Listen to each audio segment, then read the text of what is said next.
Bienvenidos al espacio de este programa. En el espacio del programa compartiendo la palabra de nuestro Dios.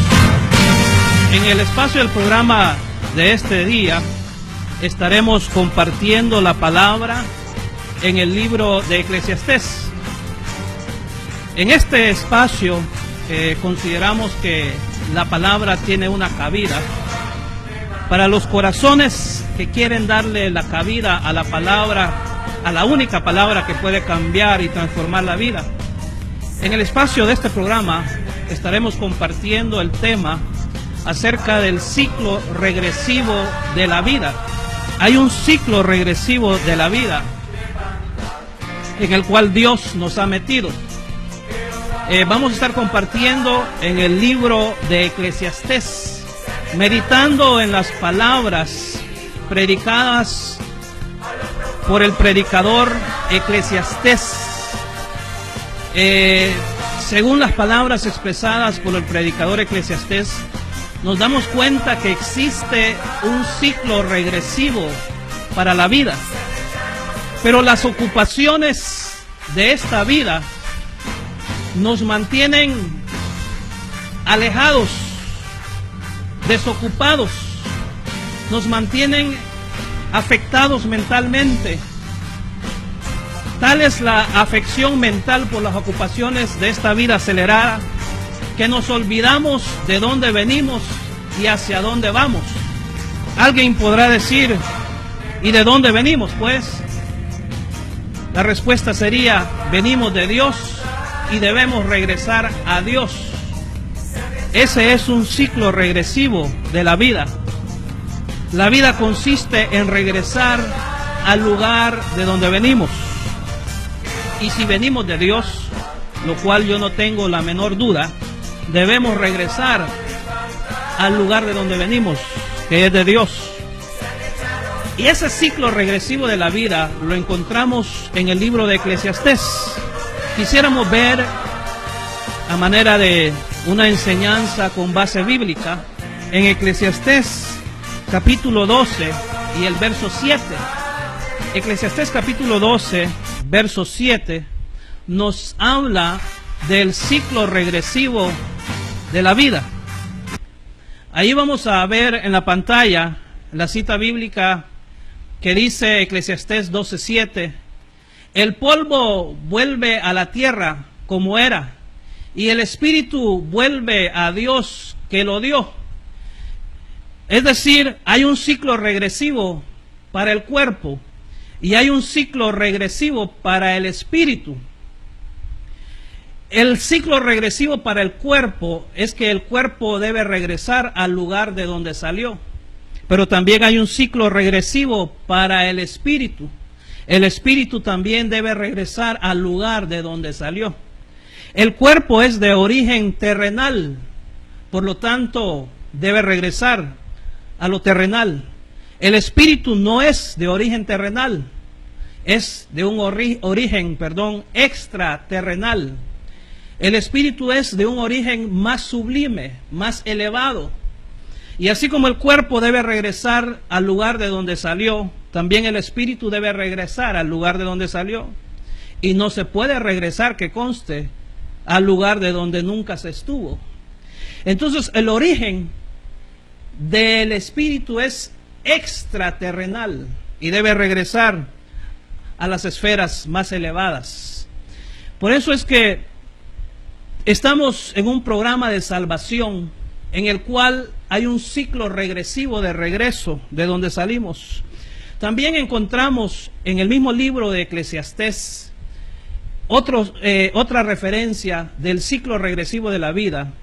Vamos a citar en Eclesiastés capítulo 1 y el verso 7.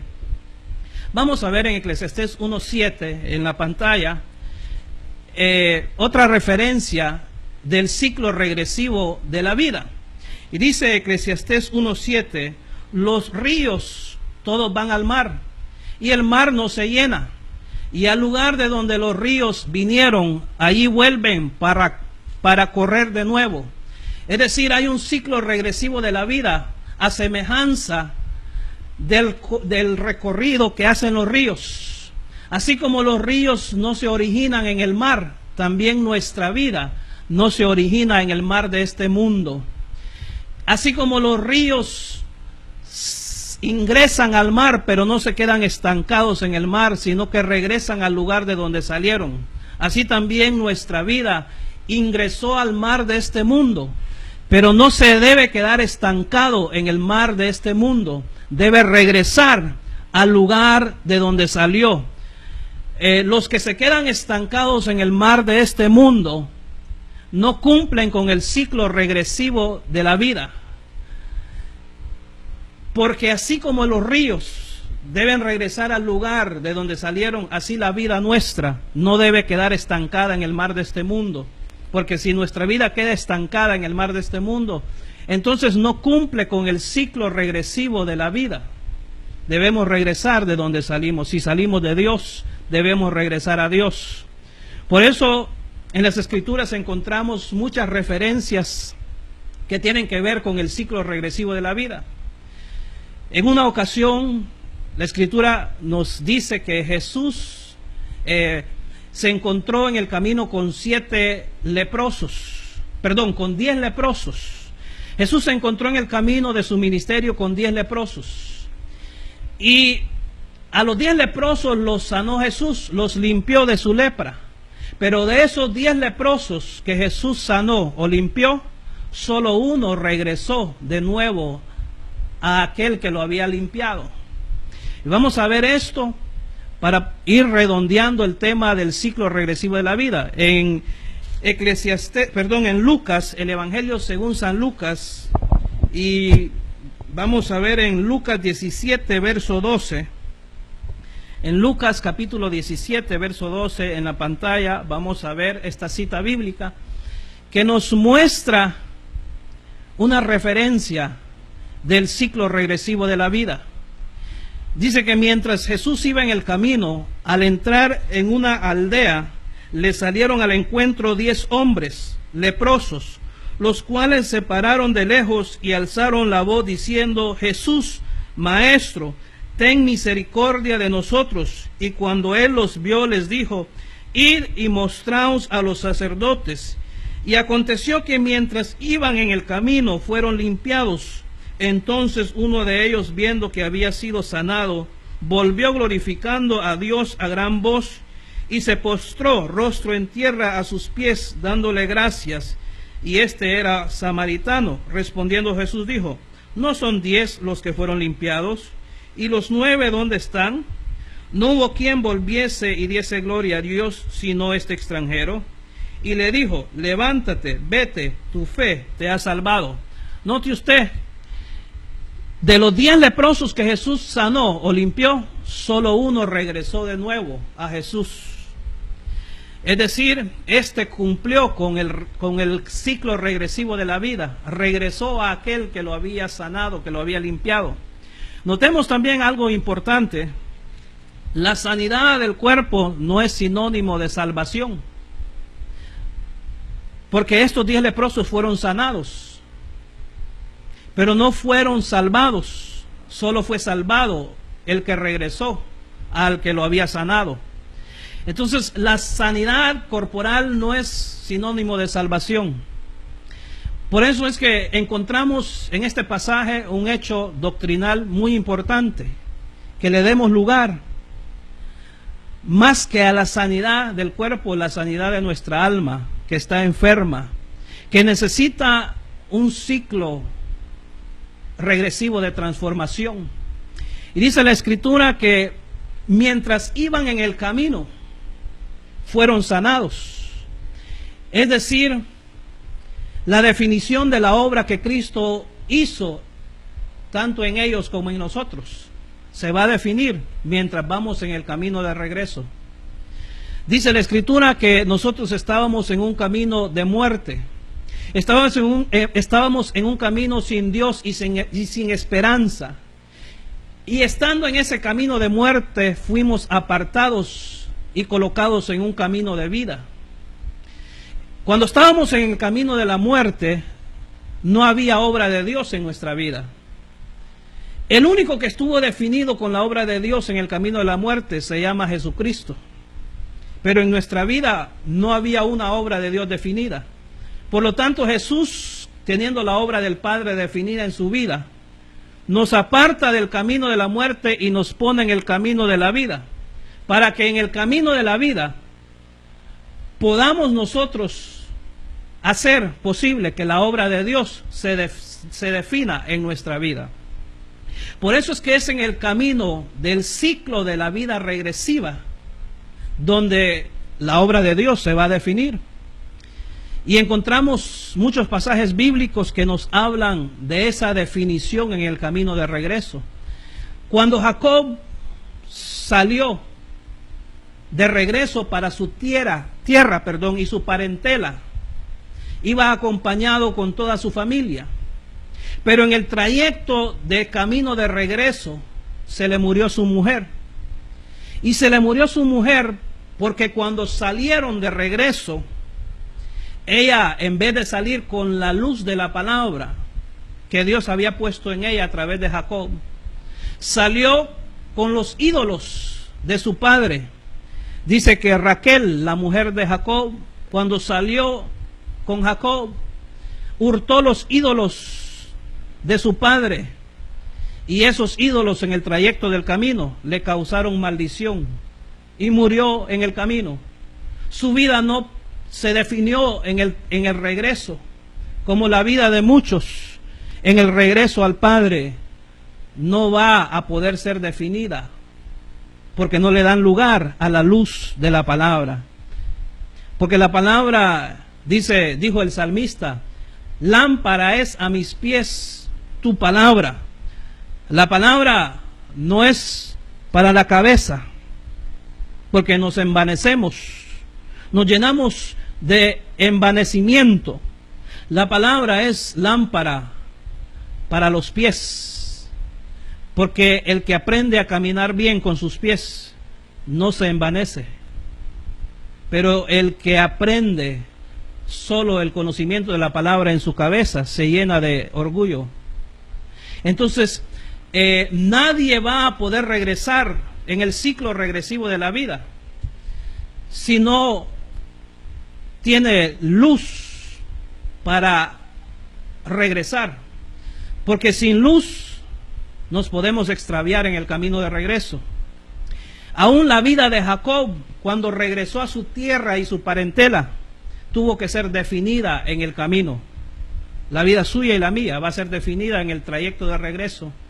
Y Jacob dice que en el trayecto de regreso le salieron al encuentro ángeles. Pero los ángeles no le salieron al encuentro a Jacob para bendecirlo, como tradicionalmente creemos. Los ángeles le salieron al encuentro a Jacob para definir la vida de Jacob. ¿Sabe usted que Jacob significa engañador? Significa mentiroso, en otras palabras. Y cuando se encuentra con el ángel trata de definir la vida de Jacob y le dice, ¿cómo te llamas? Y le contesta Jacob, ¿por qué quieres saber mi nombre? ¿Acaso mi nombre es algo admirable? No, pero ¿cómo te llamas? Y Jacob le costó porque se estaba identificando con su vida. Su nombre identificaba lo que él era, un engañador, un mentiroso. Pero a este engañador y a este mentiroso, los ángeles le salen al encuentro para definir su vida. ¿Cómo te llamas? ¿Cómo te llamas? Crack, cocaína. ¿Cómo te llamas? Adulterio. ¿Cómo te llamas? El nombre de Jacob identificaba su vida. Por eso a muchos no quieren confrontar la palabra, porque la palabra avergüenza su vida, o la vida que llevan, diríamos nosotros. Dios nunca envía su palabra para avergonzar nuestra vida, pero sí para avergonzar la vida que llevamos. Entonces, Jacob, los ángeles le salieron al encuentro no para bendecirlo, sino para definir su vida, porque antes de la bendición está la definición. Nadie va a ser bendecido si antes su vida no es definida con Dios. Queremos ser bendecidos, pero no queremos definir nuestra vida con Dios. Entonces también leemos en la Escritura, el pueblo de Dios cautivo en Egipto, cuando salió la generación adulta de Egipto, la mayoría de la generación adulta que salió de Egipto se murieron en el desierto, quedaron postrados en el desierto. ¿Por qué? Porque en el trayecto de regreso Dios tuvo que definir sus vidas, y como no se definieron, cayeron postrados en el desierto. Le cuento una noticia: la iglesia que salió del mundo, o la iglesia que no era iglesia pero salió del mundo, es la palabra, se tiene que definir con Dios en el trayecto de regreso. Si no, quedaremos postrados en el desierto de este mundo, porque nadie va a regresar a su hogar eterno sin antes ser definida su vida. Tiene que haber una definición de nuestra vida. Inclusive en la persona misma de Jesucristo hubo un ciclo regresivo en su vida y en la función que vino a hacer. Cristo es la luz que vino a alumbrar a este mundo, pero esa luz que vino a alumbrar a este mundo tuvo un ciclo de función y de definición antes de venir a este mundo. Vamos a ver esa referencia en Juan capítulo 1 y el verso, Eclesiastés 1 verso 5.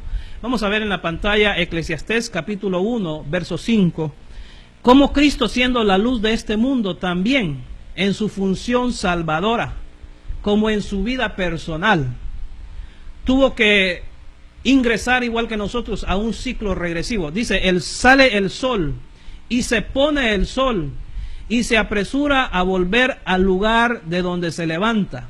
Cristo, como el sol, como la luz de este mundo, sale alumbrando antes de ingresar a este mundo. Note usted, el sol no comienza alumbrando la tierra cuando llegan los rayos solares, en el momento que llegan al lugar de donde vivimos, donde estemos ubicados. El sol sale alumbrando desde antes de traspasar la órbita terrestre. Igual nuestro Señor Jesucristo, el primer ciclo de alumbramiento de Cristo fue antes de ingresar a este mundo. Pero luego dice que Él ingresa a este mundo para alumbrar, pero luego regresa de nuevo a su lugar para levantarse de nuevo, a alumbrar a otro mundo. Este es un misterio que no entendíamos, que Cristo no solo se levanta para alumbrar a los de este mundo, sino que regresará de nuevo a su lugar para volver a levantarse, para alumbrar a otros mundos. Entonces el ciclo de alumbramiento de la vida es continuo por toda la eternidad. Por eso es que qué triste, qué lamentable es que muchos se van de este mundo sin ser alumbrados por la luz de la vida. Y meditando en esto, Job dijo estas palabras: prefiero, para venir a este mundo, considerando la situación por la cual pasó Job, una situación lamentable, una situación que Job en el momento la consideró una desgracia enorme para su vida. Dijo Job estas palabras en amargura, pero ¿sabía usted que muchas veces aún en amarguras se dicen verdades? Y Job amargado dijo: para vivir esta vida desgraciada que estoy viviendo, mejor hubiera preferido ser un aborto. Hubiera preferido ser como los niños que nunca nacen para ver la luz de este mundo. Esas palabras las dijo Job en un momento de amargura, pero estaba diciendo una verdad tremenda. Porque para venir a este mundo y no poder encontrarse con la luz de la vida, es mejor nunca haber venido a nacer en este mundo. Por eso es que no podemos o no debemos irnos de este mundo sin ser alumbrados por la luz de la vida. Porque mejor hubiera sido no haber nacido en este mundo. Entonces encontramos también otras referencias bíblicas para ir redondeando este tema en el Evangelio según San Juan, capítulo 1, verso para 9. Su vida. Dijo Job estas palabras en amargura, pero ¿sabía usted que muchas veces aún en amarguras se dicen verdades? Y Job amargado dijo: para vivir esta vida desgraciada que estoy viviendo, mejor hubiera preferido ser un aborto. Hubiera preferido ser como los niños que nunca nacen para ver la luz de este mundo.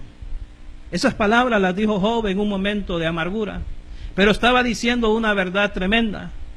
Porque para venir a este mundo y no poder encontrarse con la luz de la vida, es mejor nunca haber venido a nacer en este mundo. Por eso es que no podemos o no debemos irnos de este mundo sin ser alumbrados por la luz de la vida, porque mejor hubiera sido no haber nacido en este mundo. Entonces encontramos también otras referencias bíblicas para ir redondeando este tema en el Evangelio según San Juan capítulo 1 verso 9. En el Evangelio según San Juan capítulo 1 verso 9, vamos a ver en la pantalla, nos habla no de la luz verdadera en el momento que vino al mundo, sino de aquella luz verdadera antes de venir al mundo. Dice el Evangelio de Juan capítulo 1 verso 9, vemos en la pantalla, dice: aquella luz verdadera que alumbra a todo hombre venía a este mundo. Notemos que la luz verdadera es la que da la vida. Entonces esa luz verdadera, antes de alumbrar vida en este mundo, ya estaba alumbrando vida antes de venir a este mundo. Hagámonos la idea del movimiento solar.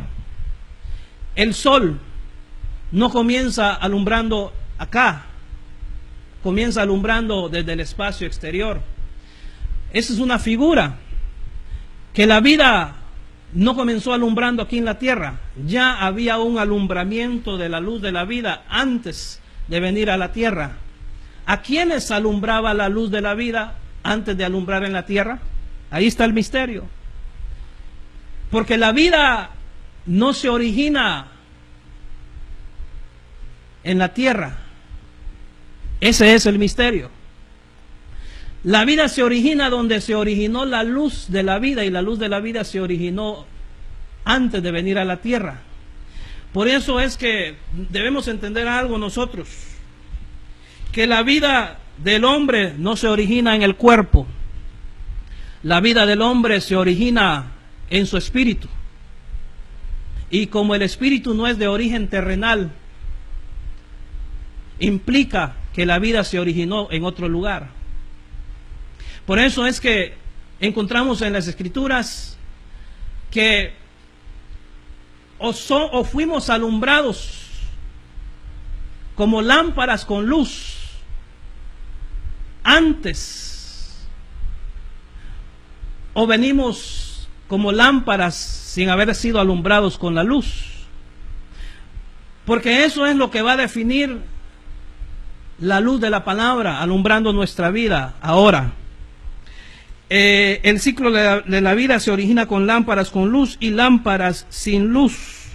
Y en Proverbios 20:27, otra referencia bíblica que vamos a ver, Proverbios 20:27, nos habla que el espíritu del hombre fue creado o fue diseñado por Dios para ser una lámpara. ¿Sabía usted que su espíritu, no su cuerpo, fue diseñado como una lámpara para alumbrar? Pero la luz se necesita en la lámpara para que la lámpara pueda alumbrar. Y una lámpara sin aceite no puede alumbrar. Y el único que pone el aceite en la lámpara se llama Dios. Pero la lámpara necesita... ¿De qué sirve una lámpara sin luz? ¿De qué sirve un espíritu sin la luz de la palabra? Los espíritus sin la luz, porque la luz de la lámpara es la palabra viva y eficaz de Dios. Es la palabra viva de Dios que pone en nuestro espíritu. Entonces, una lámpara sin luz de la palabra no puede cumplir con el ciclo regresivo de la vida, porque se van a extraviar en el camino de regreso sin la luz. Por eso vemos nosotros en las Escrituras muchas referencias del ciclo regresivo de la vida. La vida de Jacob. La vida de Jacob. Jacob salió de regreso a su tierra, como decíamos anteriormente, pero en el camino fue definida su vida. La vida de toda persona, antes de regresar de donde salió, va a ser definida. ¿Cómo la va a definir Dios? La va a definir con la luz que pone en la lámpara, que es su palabra. Es la palabra la que define nuestra vida en el camino de regreso. Pero muchos no quieren enfrentarse a la palabra porque la palabra les ofende. Quizás les ofende el predicador, y eso sale de sobra, porque no somos monedita de oro para caerle bien a nadie, ni somos elocuentes, ni somos carismáticos, pero sí tenemos un conocimiento de la palabra para transformar su vida.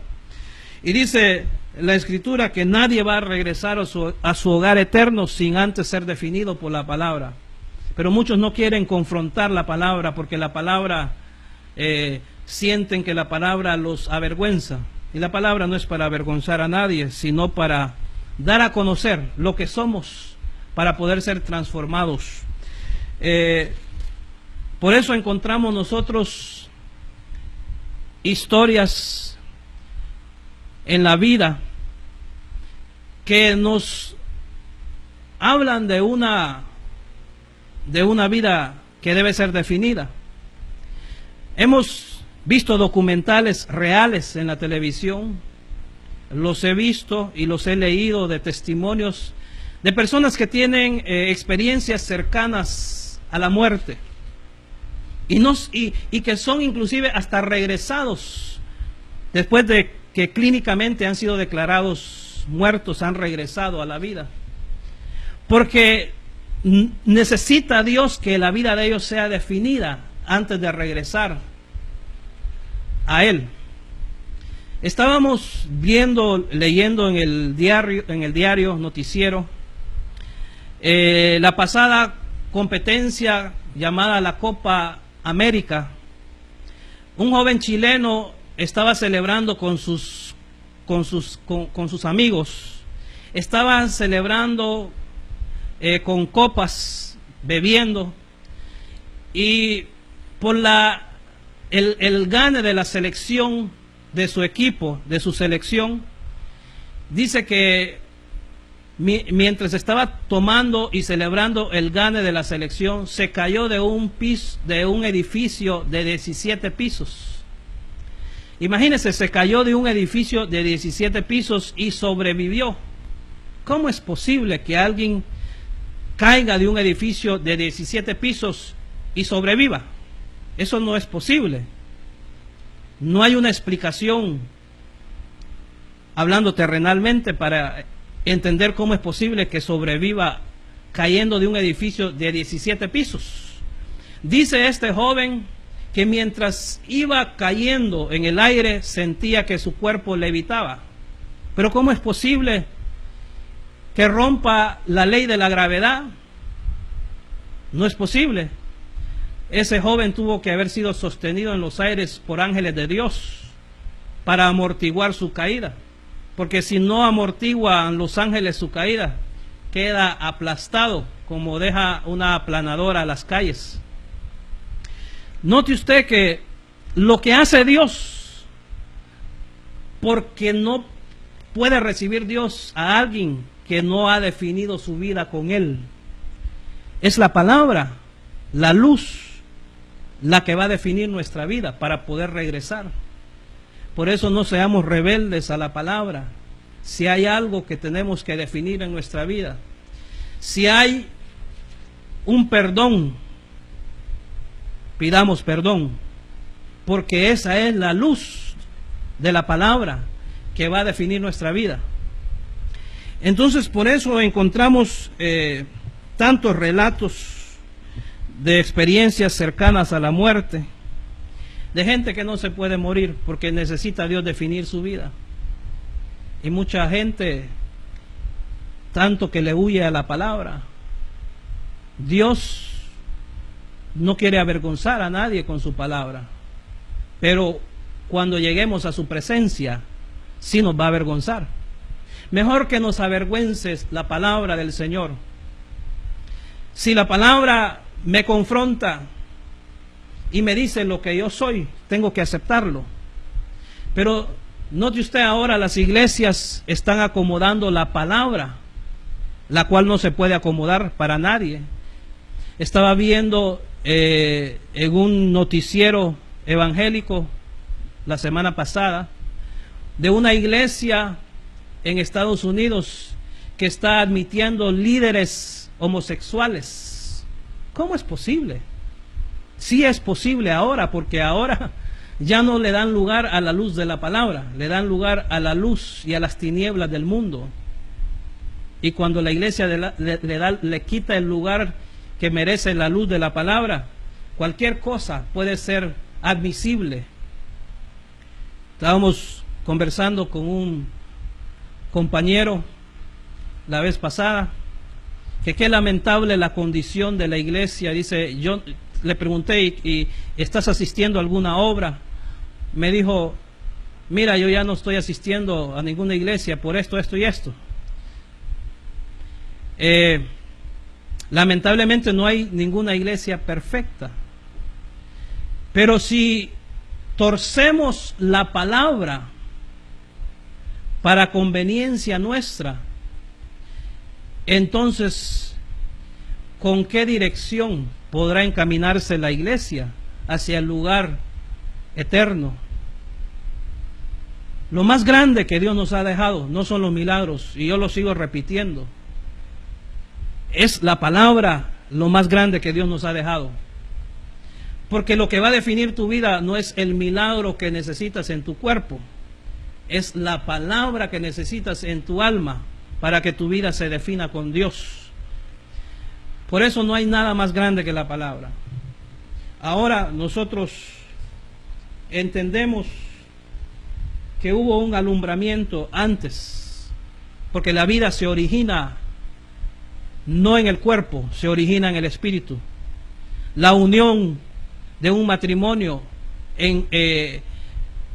engendra la parte corporal, pero el espíritu no lo aporta el hombre, y el espíritu lo aportó Dios.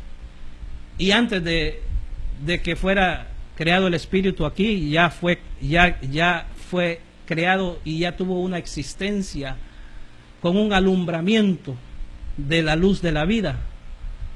Y los que se dejaron alumbrar serán alumbrados de nuevo en el ciclo regresivo. Por eso el cuerpo regresa al polvo para ser reciclado en un nuevo cuerpo, y el espíritu regresa a Dios donde estuvo para ser reciclado en un nivel más sublime. ¿Por qué ahora le dan tanto importancia al cuerpo? Disculpe que alargue yo este mensaje de enseñanza, pero ¿por qué le dan tanta importancia ahora al cuerpo? Claro, nos sentimos bien si nos vemos bien físicamente, y no hay nada de malo con hacerse un arreglo para verse bien, pero tener que ir a una cirugía plástica para afinarse la nariz si es muy chata, o afinarse los labios si son muy gruesos, quizás como los míos, ¿para qué? Si lo que Dios quiere de nosotros no es la belleza de afuera. Aunque tengamos nariz nariz de esas que dicen nariz perfil egipcio, como dicen, ¿de qué sirve? ¿De qué sirve el carisma?